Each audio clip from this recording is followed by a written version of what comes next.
All right, everybody, we are continuing our Isolation Inspiration series. Hunter Pence is joining me now. You may recognize him if you're a baseball fan. He plays for the San Francisco Giants. Played for a few other teams too, right? The Astros, the Phillies, Texas Rangers. And he's joining us from his home. How are you and your family handling the quarantine, Hunter? We're doing all right. Alexis has been just phenomenal. We've been enjoying our time together and trying to be as productive as we can while staying home and staying safe. Tell us a little bit about your family. Well, it's just me and my wife. I mean, obviously, I have my extended family as well. I have, a brother, and three sisters, but it's just us here in this home, me and Alexis, and she is a YouTuber and she has a YouTube channel. So we're constantly creating content and doing a lot of playful things around the house. And I think the other day I was doing a makeup tutorial. I was trying to put makeup on her and I have no idea how to do that, but she got some laughs out of that for sure. Oh, that's great. We'll have to link to her channel below so that you all can go watch it. Give us a little bit of your history, if you wouldn't mind, about how you got into professional baseball. As far as my baseball journey, it's been what I've always done my whole life. I've always loved playing games and loved competing and loved, I'm a playful spirit, and baseball was always a game that I just loved as a kid. And I made a decision probably when I was after my junior year of high school, and it was kind of just a sole decision that I was going to do everything I could to play baseball as long as I could because I loved it. And I was like, I'll do everything else I have to do to make sure that I can survive. But any free time is dedicated to playing baseball as long as I can. And I didn't know how far it would take me, but I'm still playing here. This will be my 14th year in the big league. So it's been a good journey.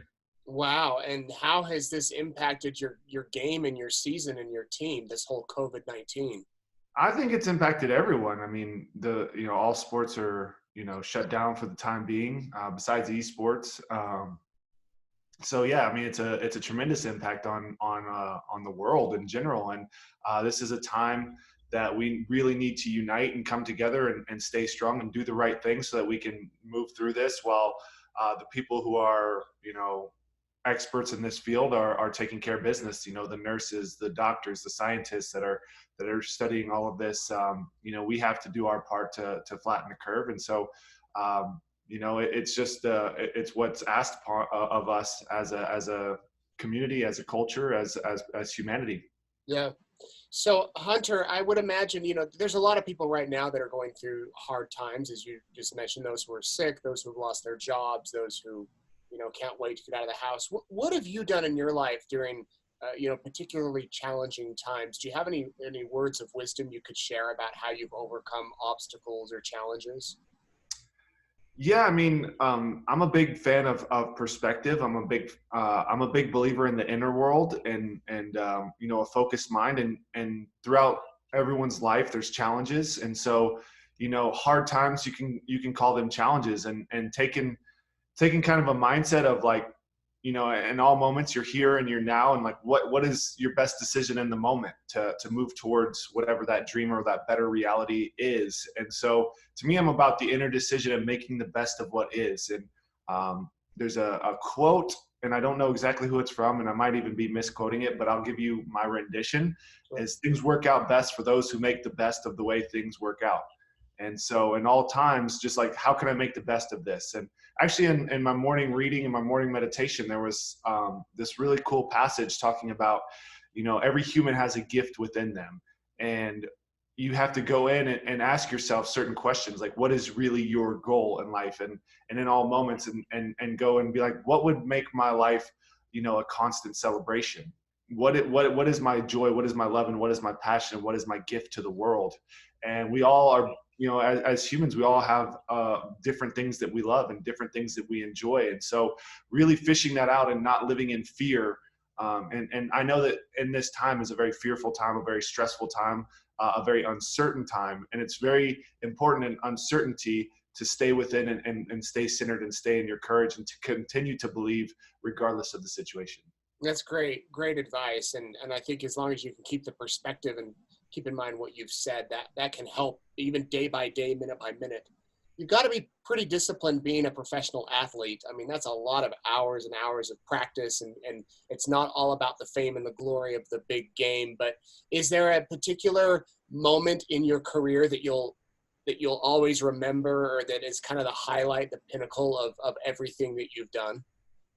You know, it's tough to just choose one moment because all of these big moments are culminations of a long process, of a long, slow process that started as a decision. I think, obviously, I played baseball as a kid, but like I said, I made that decision as a junior to do everything I could. And it was just like, this is another thing that I learned during this time in quarantine and reading. It talked about like people having goals, and I'm a big visualizer and a big dreamer, and I love dreaming and I love the imagination. But one thing is like you dream of this one journey destination point. But if you can dream of the process of getting there and visualize the process, what is your process to make this celebration, to give this gift? And for me, it was get as strong as you can, get as fast as you can, and master the skills.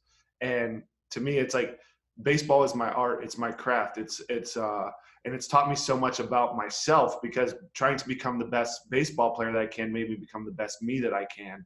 And that goes with meditating, with reading, with exercising, with eating healthy, learning nutrition. And so when you're on a path that is fulfilling, when you're doing something that you love to do, discipline is built into that because you want it so bad, because you love it so much. So I would say that honestly, the whole journey would be the destination point that I love, and the whole process of like slowly mastering my craft. And I've enjoyed all of that. That's great.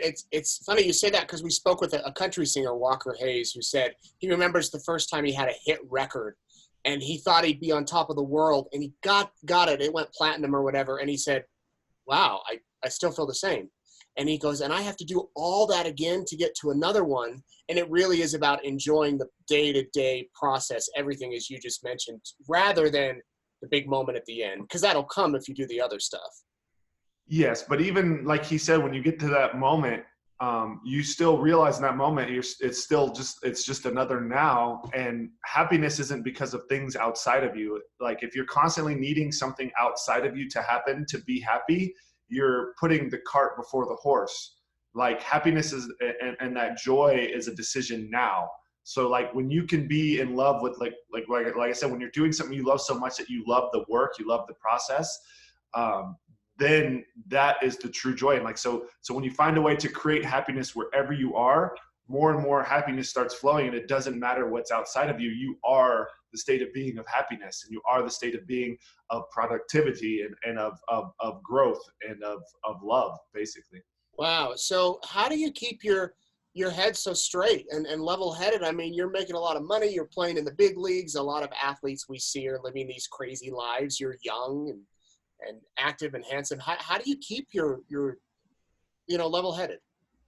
Well, I mean, at the end of the day, I'm no greater than anyone or lesser than anyone because of any things or anything I've accomplished or done. Like every human is a tremendous gift. And ultimately, any of the stuff that I've done, that it's just given me a platform to be a better giver, be a better example of the path, and to share my light in a positive, inclusive way. And so my story is just a story that brought me joy, and hopefully that my story of joy can show someone else that they can go and find their joy through whatever it is that they love.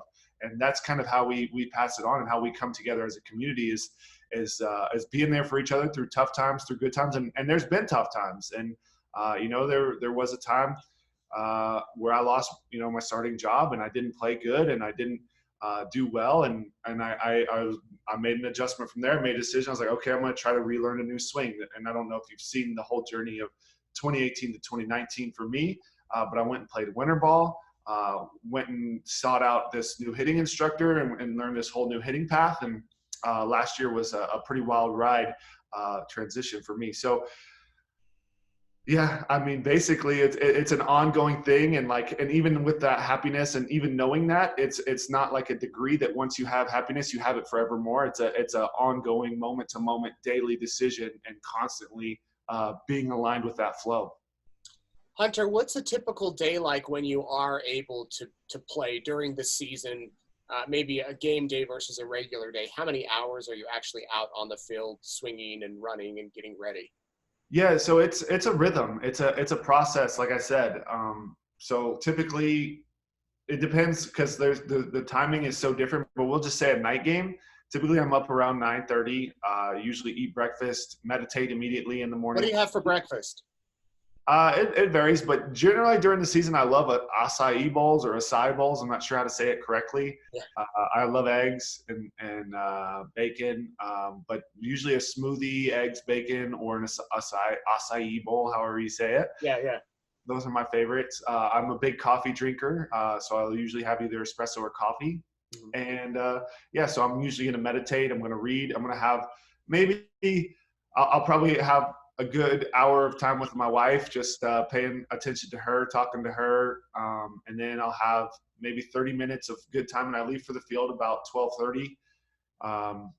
Get to the field around 1, and from then it's 1. The game's usually at 7:15, so 1 to 7:15. You're just doing meetings, doing preparations, going over video work, doing your cage work. I have a pretty good process. Like my hitting routine is the same. Video routine. Yeah, you just got to dial everything in. Wow. And then the game comes. Yeah, and then you And play then the game. play the game, and I guess on a down day, things are a little bit different. On an off day. Yeah. Yeah, well, I mean, in baseball, your off days are very few and far between. Yeah. You typically have like 2 days off a month, so it's yeah, on off day you're just kind of resting, not doing very much, trying to just really recharge. I don't want to get too wild, too crazy. I just want to eat good meals and make phone calls that I need to make and just lay low. Yeah. All right, Hunter Pence, thank you so much for chatting with us. Is there anything you want to add, anything you want to say to the people that might be watching as far as the final, burst of inspiration here? Yeah, honestly, I really think that like my main message is to go within and to make a decision. Once you have the power to choose what you believe is true, you have the power to choose which direction you want to go in all times. So really, my whole message is go within, make that choice to be happy now, regardless of what's outside of you, and hold on to that and believe in that, and just forge forward in the direction you want to go. And do your best to be as courageous and as fearless as possible, and fall in love with the adventure and the uncertainty. That's great. Give us the name of your wife's YouTube channel. Oh, it's Let's Get Lexi. Let's Get Lexi, and you appear often in it. I appear often in Let's Get Lexi. And And it's usually her making fun of me. okay. Well, we'll link to that. We'll also link to your social media channels, Instagram and Twitter, and hopefully you'll be in Eastern Idaho pretty soon. Yes, looking forward to that. We'll see what happens with everything that's going on, but eventually I will be there. Cool. All right, man. Well, we wish you the best of luck, and we thank you so much for chatting with us and sharing some of your inspiration. And as I said, we look forward to seeing you in the flesh one day soon. Take care. Thank you, Nate, and I love the gnome behind you. Oh, thank you. It's the news gnome. Yeah, I love him. And I noticed some golf clubs behind you. I imagine when you're down, you also play a little bit of golf. No, I don't play any golf. This is a rental house, so the bats over here are my tools. Those are yours. All right. Well, there you go. Take care, man. We'll see you. Take care. All right. Bye-bye.